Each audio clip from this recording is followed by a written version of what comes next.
शुभ संध्या पिला माने तुम तो ग्रीष्म छुट्टी हो जाए ग्रीष्म छुट्टी रे किभली भाव में अवकाशकालीन गृह कार्य कर जो वर्कसीट दिखाई विद्यालय तरफ ताकू किभली भाव में कले तमें तुमर छुट्टी जेते दिन होती सबुदिन किछि ना किछि पाठ नुआ नुआ पाठ विषय तुम जानब एवं पुराणा पाठरे अधिक दक्ष हब सेथिपाई ए सरकारंकर ये जो अभिनव प्रयास तेणु तुम समय को नष्ट न करी जदि ठीक भाव में विनियोग करिवो तले तमे तमर जो किछि पाठ रे जेतिकी जानिच ताठारु अधिक अधिक जानी जानी तमर धारणा आ विषय दृढ़ हब।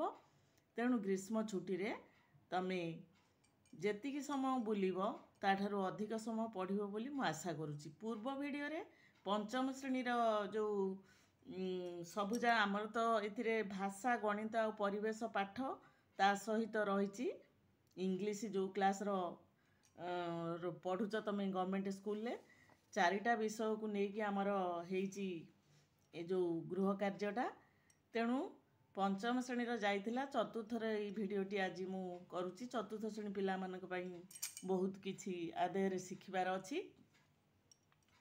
तमर चतुर्थर भाषा देइछि 1 नंबर निज मनरू भल लागुथिबा जेकोसी गप कविता और अनुच्छेद लिखा देइछि। तमे मनरू जदि न लेखि पारिबो तेबे तमे तम साहित्य बहिरू लेखिपारिबो किंबा जेकोसी गोटे गप बहिरू गपटिए लेखिपारिबो किंबा तम साहित्य बहिर कविता जो पद्य देइछि ताकू लेखिपारिबो किंबा जेकोसी गोटे गद्यर अनुच्छेद लेखिपारिबो। एटा केवल गोटे दिन पाई नुहे बा गोटे थर पाई नुहे तमे अवकाशकालीन गृह कार्य पाई कहिछि गोटे सेपारेट खाता करिवो सबुदिन गोटे गोटे गप बा बहिरू गोटे गोटे अनुच्छेद देखिक लिखिब किंबा गोटे गोटे पद्य लिखिब सबुदिन एटा को कंटिन्यू करिवो छुट्टी जेते दिन हैला जहा फल कि तमर हाथ स्पीडी हब अक्षर गुड़िक सुंदर हब बनान ठीक आसीबो आ लेखिबार अभ्यास भी तुमको बहुत किछि आहुरी अधिक दक्ष करेइबो। तेणु गोटे दिन लेखिबा गोटे थर ये देला बोली निज मनरू जेकोसी गपटिए लेखा देइछि बोली गोटे थर लेखिबने ताकू जेते दिन छुट्टी अच्छी सबुदिन नहेले निज पढ़ा बहिरू बा साहित्य बहिरू देखिकी गोटे गोटे अनुच्छेद लेखियापाई मु तुमको परामर्श दउछि जहाँकि तुम पाई बहुत दरकार आसीबो। तुम्हें जदि गप मनरू जदि लेखिब तो भल कथा नहले तमें जो तुम साहित्य बहिरू लेखिब मु तुम पाई गोटे गप वर्तमान मु देख दउछि आकु भी तमें लिखिपार गपटी मु पढ़ी दउछि। निज काम निजे कर गपटी होउछि सेतेबेले आम देश भारत स्वाधीन होई नथिला। दिने जातिर पिता महात्मा गांधी तांको साबरमती आश्रम रे बसी अरटरे सूता काटुथिले। हठात लाल बहादुर शास्त्री बाहरु आसी आश्रम रे पहुँचिले और गांधीजी पाखरे बसी पड़िले। दी जनक मध्यरे कथबार्ता समय हठात गांधीजी नजर लाल बहादुर पिंधिथिबा जामा उपरे पड़िला। जामा कौन तांकर जो सार्ट उपरे सांगे सांगे से लाल बहादुर को कहिले तुम जामार गोटे जगार चिरी जाइछि यह बोधे तुम नजर रे पड़िनी तमें बोधे एटा देखिन तेणु चिरा जामाटी पिंधिच बोली गांधीजी कहले काहाकू लाल बहादुर शास्त्री को कहले। शास्त्री जी यह शुणी कहले हाँ बापू मु चिरी जाइथिबा देखिछि हेले एहाकू सिलेई करबा को मु समय पाउनी एठारु जीवा परे दुकान को जाई निश्चय सिलेई करदेवी। दुकान को जाई माने कौन एठारु जीवा परे दुकान को जाई निश्चय सिलेई करदेवी। दुकान में टेलर दुकान को जोटी आमर सिलेई हुए। यह शुणी गांधीजी कहले तुमे बहु दूररू एठाकू आसीछ थक्का होई पड़िथिबो निश्चय प्रथमे आश्रम रे गंडे खाई देई विश्राम नियो। लाल बहादुर को शास्त्री को यही कथा गांधीजी कहले जे तमें एते दूररू आस तमें हालिया होइथिबो तेणु तमें आश्रम रे खाई सोई पड़। गांधीजी को कहवा अनुसार शास्त्रीजी जामाटा को ओल्हेई एक जगार रखिदे खाइबा को चलीगले। शास्त्रीजी जीवा परे परे बापूजी तांको कामरे लागिले। छुंची सुता आनी शास्त्रीजी जामार से चिरा स्थानटी सिलेई करी एहाकू एक खुंटीरे टांगीदेले। बुझीपार तो पिलामाने? शास्त्रीजी आउ गांधीजी किए जानीपार तो? गांधीजी हेले महात्मा गांधी आ शास्त्रीजी हेले लाल बहादुर शास्त्री। तेणु जेतेबेले हालिया है जेतेबेले से खाई शोई पड़िचंती शास्त्रीजी, सेही समय गांधीजी तांको सार्ट टाको आनिकी निजे छुंची सूतारे सिलेई करिछंती। शास्त्रीजी खाई सारी आसवा परे देखिले जे से जेउ स्थान रे जामाटी रखिथिले सेठारे जामा नाही। जामाटी नथिबार देखि तांको आश्चर्य लागिला। से जोठी टंगेइथिले तांको सार्टटी आउ सेठी नथिला। एणे तेणे खोजिबा परे एक खुंटीरे जामाटी टंगा होइथिबा से देखिबाकू पाइले। किए देखिबाकू पाइले? ना शास्त्रीजी देखिबाकू पाइले गोटे खुंटीरे तांको सार्टटी टंगा होइछि। एहा पिंधिबाकू जाउथिबा समय हठात लक्ष्य कले पूर्वरु थिबा चिरा स्थानटी सिलेई होई जाइछि। एहा देखि से आहुरी चकित हेले। बोले एटा तो चिरा थिला पुणी काई आउ से चिरा नाही। आश्चर्य होई गले। काहारिकू किछि ए विषय रे पचारिबा पूर्वरु दूर रे ठिया होई देखुथिबा बापूजी हेले गांधीजी आ महात्मा गांधी। से जेतेबेले देखि दूर रे थाइकी ताकू देखुथिले एवं तांको निकटकू आसी कहिले, आम देश सेतेबेले स्वाधीन हेबो जेतेबेले आमे समस्ते अन्य उपरे निर्भर करिबा छाड़ी निज काम निजे करिया पई आगे आसीबा। सेतेबेले आम देश पराधीन थिला समय रे गपटी।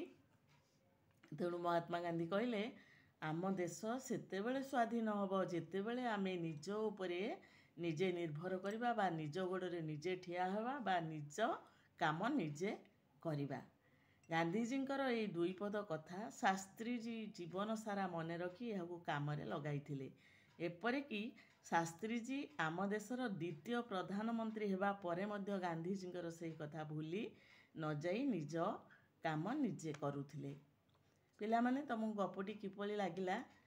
तमे ए गपरु निश्चित भाव शिखिथिबो कौन ना निज काम आमे निजे करिबा। अन्य उपरे जेतिकी संभव आम द्वारा आमे चेष्टा करिबा तार 100% आमे 100% चेष्टा करिबा आम द्वारा जेतिकी संभव। छुंची सूता आम पाखरे अछि, आमे चिरा सार्ट काई पिंधिबा, को दिन टेलर पाखकू नै जिबा, निजे जोटा करिबा निजे पारिबा आमे करिबा।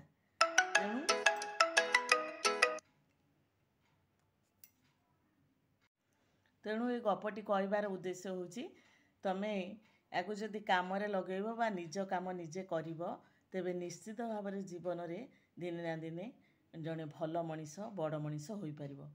तेणु तापर आमे आसीबा 2 नंबर को 20टी शब्द को नहीं 2 नंबर प्रश्न अच्छी 20टी शब्द को नहीं एक शब्द श्रृंखल बा वार्ड चेन माध्यम लिखा तार एग्जाम्पल देजी। प्रथम शब्दटी देजी रबर वार्ड चेन है। तापर 2 नंबर प्रश्न देजी वार्ड चेन करने वार्ड चेनटा तमे गोटे शब्द तमे करिवो एठी देजी रबर रथ कान माने शेष अक्षर को लेकिन तमे आ गोटे नुआ शब्द करिवो। 20टी शब्द को लेकिन देजी तमे चाहिए 50टा 100टा जेते तमे शब्द जोड़ी पारिवो सेते चेनटा लंबा हो पार। रबर है रबर शेष अक्षर र ताकू लेकिन आ गोटे शब्द है रथ। सेमिति थरे आ गोटे आरंभ करिवो तमे थ मूल थी थका तापर पुणी का शेष अक्षर को मूल रखिक आ गोटे शब्द कान एभली भाव में चेन तुम लंबे पार। ये तुमको गोटे उदाहरण देती देख जमी रबर थका कान पर ये नख ख है शेष अक्षर खरे खट गोटे शब्द पुणी ट को आरंभ कले टगर एभली चाहे रकत तबला लाउ उषा 60 एकता तापरे तान पुणी न है नजर रे रक्षक करे कलम मरे मलम पुणी मरे है मंदार रे रसुण यही भाव में लंबे लंबे चलो तुम जेते शब्द जोड़ चेनटा सेते लंबा हम। ये आमर भाषार सरीगला 1 नंबर 2 नंबर। तापर प्रश्न अच्छी इंग्लिश इंग्लिश रो देछि write the name of 7 days of a week. Week ହେଲା ସପ୍ତାହ, ସପ୍ତାହର 7 ବାରର ନାଁ। ଆମେ ଓଡ଼ିଆରେ ଯେମିତି କହୁଛନ୍ତି ରବିବାର, ସୋମବାର, ମଙ୍ଗଳବାର, ବୁଧବାର, ଗୁରୁବାର, ଶୁକ୍ରବାର, ଶନିବାର, ଠିକ୍ ସେଇଭଳି ଆମର ଇଂରାଜୀରେ there R 7 days in a week. ସପ୍ତାହକ 7 ଦିନ। ଇଂରାଜୀରେ 7 ଦିନ ବାରର ନାଁ ହେଲା, ପ୍ରଥମ ବାରଟି ହେଲା ସଣ୍ଡେ, SUNDAY ସଣ୍ଡେ, ଦ୍ୱିତୀୟଟି ହେଲା MONDAY ମଣ୍ଡେ, ତୃତୀୟଟି TUESDAY ଟ୍ୟୁଜଡେ, ତାପରେ ୱେଡନେସଡେ WEDNESDAY, ତାପରେ ଆସିଲା 5 ନମ୍ବର ପଞ୍ଚମ ମାସଟି ହେଲା ବାରଟି ହେଲା ଥର୍ସଡେ THURSDAY, ଶୁକ୍ରବାର ହେଲା ଫ୍ରାଇଡେ FRIDAY, ତାପରେ ଶେଷ ବାରଟି ହେଉଛି ସଟରଡେ SATURDAY। এইଭଳି ଭାବରେ ସପ୍ତାହକ 7 ବାରର ନାଁ ସୁନ୍ଦର ଅକ୍ଷର କରିକି ଆକୁ ତମେ ଯଦି ଗୋଟେ ଥର ଲେଖିଦେବ, ତମର ଯଦି ବି କୌଣସି ବନାନ ଭୁଲ ଭାଲ ହେଉଥିବ, ଯଦି 5-7 ଥର ଲେଖିଦେବ, ପୁଣି 12 ମାସର ନାଁ ଲେଖିପାରିବ। ଏଇଭଳି ଭାବରେ ତମେ ସବୁଦିନ କିଛି କିଛି କାର୍ଯ୍ୟ ପାଠ ପଢ଼ା ଉପରେ କିଛି କରିବ, ଯାହାଫଳରେ କି ତମର ଛୁଟିଟା କେବଳ ତମର ଖେଳା ବୁଲାରେ ଯିବନି, ପାଠକୁ ପାଠ, ଖେଳକୁ ଖେଳ ବି ହେଇପାରିବ। ତାପରେ ଆସିଲା 2 ନମ୍ବର ଇଂଲିଶର ସେଇ 2 number, right any 10 words you like। ତମକୁ ଭଲ ଲାଗୁଥିବା ବା ତମ ପସନ୍ଦର ଯେକୌଣସି 10ଟି ଶବ୍ଦ ଲେଖିବା ପାଇଁ ଦେଇଛି ଇଂଲିଶରେ। ତମକୁ ଯେଉଁ ଭଲ ଲାଗୁଥିବା 10ଟି ଶବ୍ଦ ଲେଖ, ବା ଡେଲି ତମେ 10-10ଟି ଶବ୍ଦ, ନୂଆ ହଉ ପୁରୁଣା ହଉ, ସବୁଦିନ ଯଦି 10-10ଟି ଶବ୍ଦ ଲେଖିବ ବି ତ ଆହୁରି ତମ ପାଇଁ ବହୁତ ଫାଇଦା ମିଳିବ। ମୁଁ ଏଇ ଦେଇଛି ଏରେ ଗୋଟିଏ ଶବ୍ଦ ଲେଖିଦେଲି, ଏରୋପ୍ଲେନ୍ AEROPLANE, ସେମିତି ବୁକ୍ BOOK ବୁକ୍, କଣ୍ଟ୍ରି ସିରେ COUNTRY କଣ୍ଟ୍ରି ମାନେ ଦେଶ, ଡିରେ ଡଗ୍, ଇରେ ଏଲିଫ୍ୟାଣ୍ଟ। ଏମିତି ଆମର ଏ ଠାରୁ ମୁଁ ଯେ ପର୍ଯ୍ୟନ୍ତ ଲେଖିଲି ସବୁ ମାନେ ଆଲଫାବେଟ୍ର ସବୁ ମୂଳ କ୍ରମ ଅନୁସାରେ ମୂଳରେ ରଖିକି ତାକୁ ଗୋଟେ ଗୋଟେ ୱାର୍ଡ଼ ଲେଖିଛି। ତମେ ଚାହିଁଲେ ନିଜ ମନରୁ ତମକୁ ଯେକୌଣସି ଶବ୍ଦ, ନୂଆ ନୂଆ ଶବ୍ଦ ଲେଖିବ, କାରଣ ସେ ପୁରୁଣା ଜିନିଷକୁ ତମେ ଜାଣିଛ, ରିପିଟ୍ କରିବ କ'ଣ ସବୁଦିନ, ତେଣୁ ନୂଆ ନୂଆ ଶବ୍ଦ ଲେଖିଲେ ତମେ ତା'ର ଅର୍ଥ ଜାଣିବ, ବନାନ ଜାଣିବ ଏବଂ ଅଧିକ ତମର ଶବ୍ଦ ଭଣ୍ଡାର ବୃଦ୍ଧି ହେବ। ଇଂଲିଶରେ ଯେଉଁଟାକୁ ଆମେ କହୁଛନ୍ତି ଭୋକାବୁଲାରୀ। ତାହେଲେ aeroplane, book, country, duck, elephant, flag, goat, head, ice cream, ଏର ଜ୍ୟାକେଟ୍। ମୁଁ ଆମର 10ଟା ଶବ୍ଦ ଲେଖିଲେ। ତାପରେ ଆସିଲା ନେକ୍ସଟ, ଦେଖ ଆସୁନି ଅକ୍ଷର ଗୁଡ଼ା କ୍ଲିଅର। ତାପର ପ୍ରଶ୍ନକୁ ଆମେ ଦେଖିବା। ପରବର୍ତ୍ତୀ ପ୍ରଶ୍ନଟି କ'ଣ ଦେଇଛି? 4ର୍ଥ ଶ୍ରେଣୀର ପରବର୍ତ୍ତୀ ପ୍ରଶ୍ନଟି ଦେଇଛି, write counting number 1 to 10 in words. ୱାର୍ଡ଼ସରେ ଲେଖିବାକୁ ଦେଇଛି। ଆମେ ଜାଣିଛନ୍ତି, ଆମେ ଯେଉଁ ଓଡ଼ିଆରେ ଲେଖନ୍ତି 1, ଏମିତି ଲେଖନ୍ତି ଆମେ 1, ଏଠି ଲେଖନ୍ତି 1। এইଟାକୁ କୁହାଯାଏ କ'ଣ? ସଂଖ୍ୟା। ଏଇଟାକୁ କୁହାଯାଏ, ଏଇଟା ଅଙ୍କ, ଏଇଟା ଅକ୍ଷର। ସେମିତି ଇଂଲିଶରେ ଏଠି 1, ଏଠି ONE ହେଲା ୱାର୍ଡ଼ରେ। ଆମେ ସେଇଭଳି 1 ଠାରୁ ସେ ଦେଇଛି 10 ପର୍ଯ୍ୟନ୍ତ ଲେଖିବାକୁ। ତମେ ଚାହିଁଲେ 100 ପର୍ଯ୍ୟନ୍ତ ଲେଖିପାରିବ, କିଛି ଅସୁବିଧା ନାହିଁ। ତମେ ଅଧିକ ଜାଣିବାକୁ ଇଚ୍ଛା ଅଛି ଯଦି। ଏଠି ଦେଖ କ୍ୟାମେରାଟା,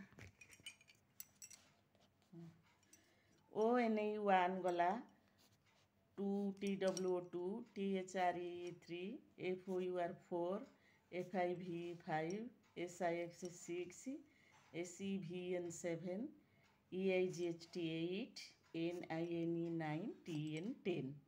ସେଭଳି ଭାବରେ ଏଠି ଆଉ ଗୋଟେ ଲାଇନ୍ କରିଦେବ, 11, 12, 13, 14 ଏମିତି ଚାଲିବ। ତମେ ଯେତେ ପ୍ରାକ୍ଟିସ୍ କରିବ, ଦ ମୋର୍ ପ୍ରାକ୍ଟିସ୍ ୟୁ ମୋର୍ ପରଫେକ୍ଟ, ତମେ ସେତେ परफेक्ट हो पार पाठ पढ़ारे।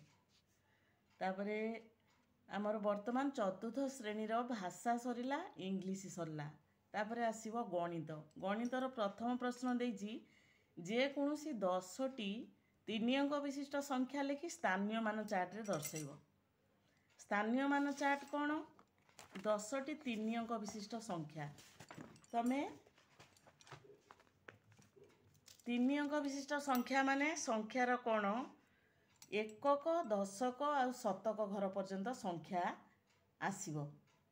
गोटे बड़े रहा ये स्थानीय मान तलू तल आसला 10टी संख्या 115।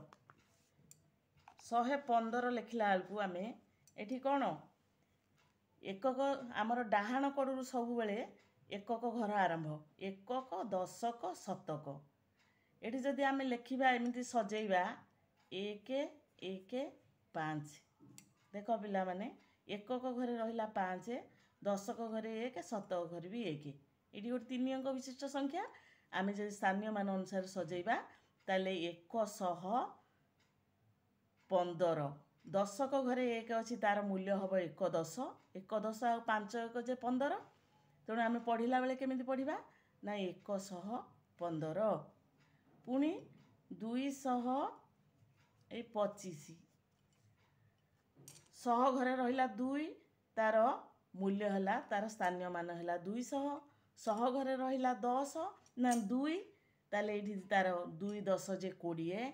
1 घरे रहिला 5 5 1। ये भाव में तुम ताकू 5 4 0 ये रहिला 6 6 रहिबो शतक घरे आमर 6। एठी रहिबो 9 एठी रहिबो 2 2 1 9 10 आउ 600 8 4 5। जो घरे रहिला संख्या तार मूल्य से अनुसार निर्धारण करा जिवो। तार मान से अनुसार रहिबो। 9 रहिला शतक घरे 900 होबो। 5 रहिला 10 घरे 5 10 जे 50। तापरे आसला 6 4 3 4 6 4 8 एठी 3 1 8 9 4 2। दशक घरे जो संख्या रहिला से संख्या तार 10 गुण। 1 रो 10 गुण 10। 2 10 जे एठी 20 4 10 जे 40 एठी 9 10 जे 90। ये भाव में तार स्थानीय मान छापीगला झाल। तापरे गणितर 2 नंबर कौन देइछि आमे देखिबा। गणितर 2 नंबर देइछि 6 रु 10 गुणन खंदा लिखि अभ्यास करिया। एठी पणिकिया लिखिया को देइछि। पणिकिया तुम लिखिब।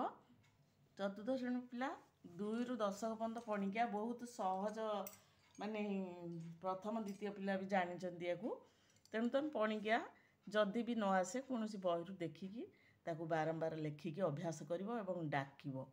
पणिकियाटा आमर डाकिबा द्वारा बारंबार मन पढ़िबा द्वारा मने रही जाए। 3 नंबर देला कागज भांगी अधा चौठ दर्शेब। गोटे कागजर पूरा कागज ये झाड़ टिके छापीगला मोर हाथ लगिकी। यहाँ जदि गोटे पूरा कागज है तार समान 2 भाग करदे यहाँ हम तार अधा। मोट कागजर एतिकी है अधा। सेमती चौठ यहाँ जदि गोटे पूर्णांग ये है कागज यहाँ को मझीरु गोटे भाग करिकी पुणी से या 4 भाग करदे यार भाग को कहब चौठ। यहाँ है ये चित्रर अधा। यहाँ है ये चित्रर चौठ। 4 समान भाग 1 भाग को कहबा चौठ आ 2 समान भाग 1 भाग को कहबा अधा। यहाँ भग्नांश संख्या जिते पढ़ो तुम जान। परवर्ती प्रश्न आसब आमर परिवेश को लेकिन। परिवेश सीना 2टी प्रश्न देइछि किंतु या बहुत लिखा तेणु देइछि प्रथमटी गछ चित्र आंकी विभिन्न अंश गुड़ी को दर्शाइबे। प्रत्येक अंश विषय पुणी 2टी वाक्य लिखा कही। आगे 1 नंबर काम सारिदेवा। परिवेशर तो छापीगला सब झाड़ देख पिला माने परिवेश प्रथम चित्रटा देइछि गोटे गछटे करिवो। गछर विभिन्न अंश को चिन्हैकी पुणी ता विषय लिखिब 2-2टी वाक्य। ଏଇଟା ଗୋଟେ ଗଛ ହେଇଛି। ଏ ଗଛର ଶାଖା, ଫଳ, ପତ୍ର, ଫୁଲ, ଗଣ୍ଡି, ଚେର। ଜାଣିପାରୁଥିବ ସମସ୍ତେ ଦେଖିକି ଆକୁ।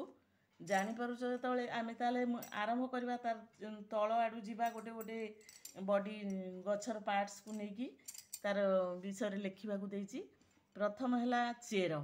ଚେର ତାକୁ ନେଇକି ଦୁଇଟି ବାକ୍ୟ ଲେଖିବା।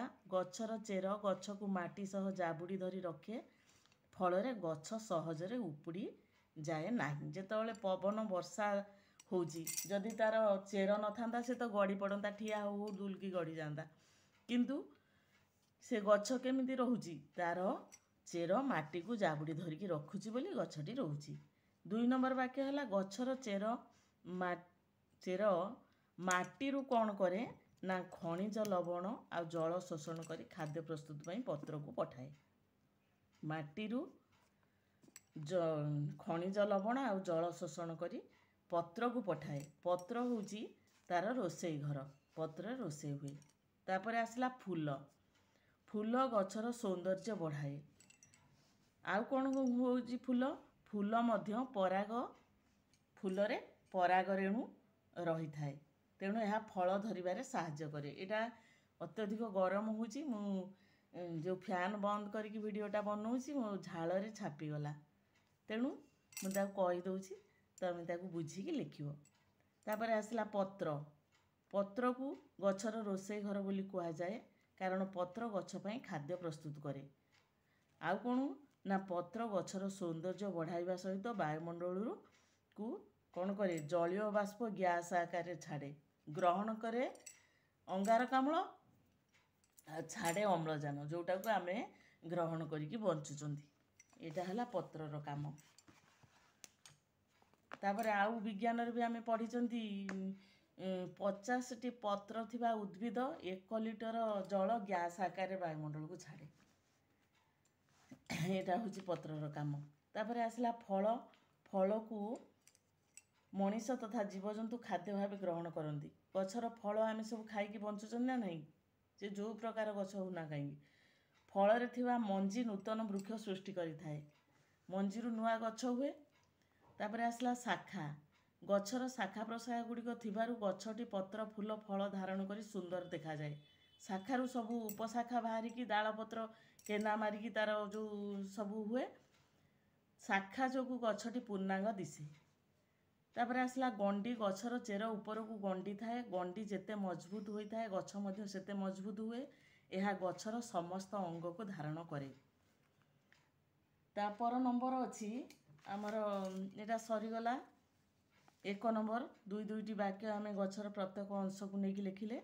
2 ନମ୍ବର ଦେଇଛି ଯେକୌଣସି 2ଟି ଅନୁଷ୍ଠାନ ଯଥା ଡାକ୍ତରଖାନା ଆଉ ଡାକଘର ଇତ୍ୟାଦି ବିଷୟରେ 10ଟି ଧାଡ଼ି ଲେଖିବ। 10 ଧାଡ଼ି ଲେଖିବାକୁ ଦେଇଛି। ତମେ ଚାହିଁଲେ ଡାକ୍ତରଖାନା ଆଉ ଡାକଘରକୁ ଛାଡ଼ିକି ଆଉ ଯେଉଁ ଅଲଗା ଅନୁଷ୍ଠାନ ସବୁ ରହିଛି, ଯେମିତି ଆମର ବିଦ୍ୟାଳୟ ଗୋଟେ, ଶିକ୍ଷା ଅନୁଷ୍ଠାନ ଗୋଟେ, ତା ସହିତ ଅଲଗା ଯେଉଁ ଗାଁରେ ରହିଛି ପଞ୍ଚାୟତ ଅଫିସ୍, ସେ ଗୋଟେ ଅନୁଷ୍ଠାନ। ଏମିତି ତମେ ଆଉ ବି ଅନୁଷ୍ଠାନ ବିଷୟରେ ଲେଖିବା, ଅଧିକ ତଥ୍ୟ ସଂଗ୍ରହ କରିକି ଲେଖିପାରିବ। ଆଜି ମୁଁ ଯାହା ଦେଇଛି ପ୍ରଶ୍ନରେ ତାରି ଉପରେ ଲେଖିଛି 10ଟି ବାକ୍ୟ। ଦେଖ, ଡାକ୍ତରଖାନା। ଆଜିକା ଦିନରେ ଡାକ୍ତରଖାନା ଭଳି ଅନୁଷ୍ଠାନ ମଣିଷ ଜୀବନ ପାଇଁ ନିତାନ୍ତ ଜରୁରୀ। ଡାକ୍ତରଖାନାରେ ଡାକ୍ତର, ନର୍ସ, କମ୍ପାଉଣ୍ଡର, ଧାଇ ପ୍ରଭୃତି ରହିଥାନ୍ତି। ଏଠାରେ ରୋଗୀମାନଙ୍କର ଚିକିତ୍ସା କରାଯାଏ। ରୋଗକୁ ଚିହ୍ନଟ କରିବା ପାଇଁ ବିଭିନ୍ନ ପରୀକ୍ଷାଗାର ଓ ଯନ୍ତ୍ରପାତି ରହିଥାଏ। ବଡ଼ ବଡ଼ ଡାକ୍ତରଖାନାରେ ବିଭିନ୍ନ ବିଭାଗ ରହିଥାଏ। ମନେକର ଯେମିତି ଆମର ମେଡ଼ିସିନ ବିଭାଗ ଗୋଟେ, କାର୍ଡ଼ିଓଲୋଜି ବିଭାଗ ଗୋଟେ, ତାପରେ କ୍ୟାନ୍ସର ବିଭାଗ ଗୋଟେ, ଶିଶୁ ବିଭାଗ ଗୋଟେ, ଏମିତି ସବୁ ବିଭିନ୍ନ ବିଭାଗ ରହିଥାଏ ବଡ଼ ବଡ଼ ଡାକ୍ତରଖାନାରେ। ତାପରେ ରୋଗୀର ରୋଗକୁ ପରୀକ୍ଷା ମାଧ୍ୟମରେ ଜାଣି ସାରିଲା ପରେ ତାକୁ ସେହି ବିଭାଗକୁ ପଠାଯାଇଥାଏ। 7 ନମ୍ବରଟି ହେଲା ବିଭିନ୍ନ ରୋଗର ବିଶେଷଜ୍ଞମାନେ ରହି ରୋଗୀର ସ୍ୱତନ୍ତ୍ର ଚିକିତ୍ସା କରନ୍ତି। 8 ନମ୍ବର ପଏଣ୍ଟଟି ହେଲା ଏହି ଅନୁଷ୍ଠାନକୁ ପରିଷ୍କାର ପରିଚ୍ଛନ୍ନ ରଖିବା ଉଚିତ। ଡାକ୍ତରଖାନାକୁ ପରିଷ୍କାର ପରିଚ୍ଛନ୍ନ ନ ରଖିଲେ ଆମେ ସମସ୍ତେ ରୋଗରେ ପଡ଼ିବା। ରୋଗୀ ଯାଇଛି ରୋଗ ଭଲ କରିବାକୁ, ରୋଗ ନେଇକି ଆସିବ ପୁଣି।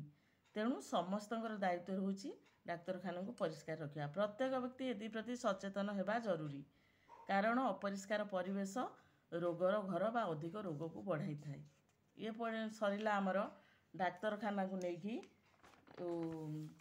10ଟି ବାକ୍ୟ। ଆଜି ଚତୁର୍ଥ ଶ୍ରେଣୀର ଶେଷ ପ୍ରଶ୍ନଟିର ଉତ୍ତର ରଖୁଛି।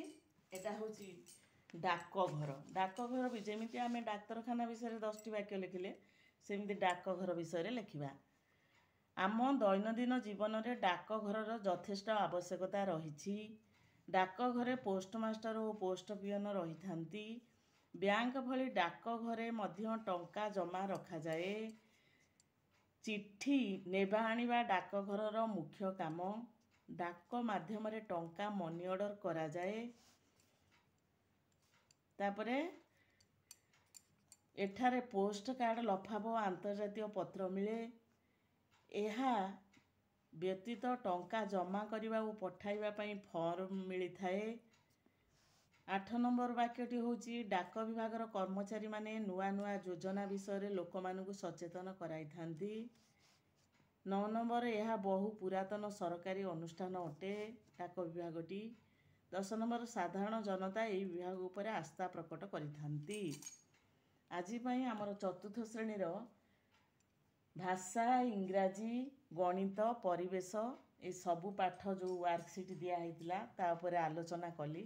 ଯଦି ଆଉ କିଛି ଅଧିକ ବୁଝିବାର ଅଛି ତେବେ କମେଣ୍ଟ ମାଧ୍ୟମରେ ଜଣେଇଲେ ମୁଁ ଖୁସି ହେବି। ତେବେ ଆଜି ପାଇଁ ରହୁଛି। ଧନ୍ୟବାଦ।